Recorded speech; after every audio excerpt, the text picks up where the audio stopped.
Hello mga ka-Febs! So for today's video, gagawa po tayo ng mais con yelo gamit ang snow.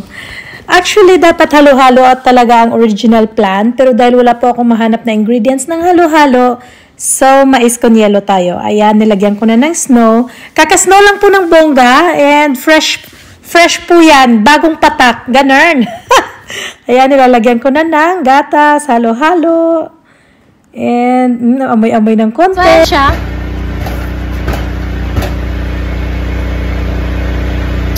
Uy! Lamig!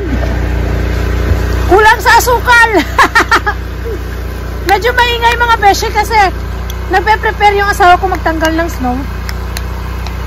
So, masarap naman mga beshi. Masarap din naman pala ang snow, ano? So, nag-voice over din tayo ng konti mga beshi kasi napakaingay po talaga ng snow blower na ginagamit ng asawa kong pangtanggal ng snow. And, ayan, enjoy na enjoy ko yung pagkain ng mais con yelo na merong snow. Huwag po kayo mag-alala mga beshi, malinis naman po ang snow.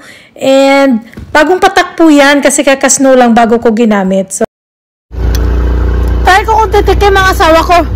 Dear, you want to try? No, you want to try? Ayaw niya subukan. Baka daw madedo siya. Snow lang naman to. One more.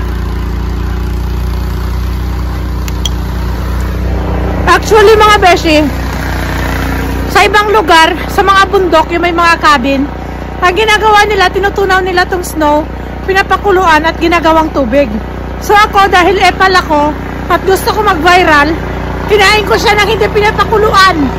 Tadaan! So yun lang naman. Add ko na, napakaingay. Bye-bye!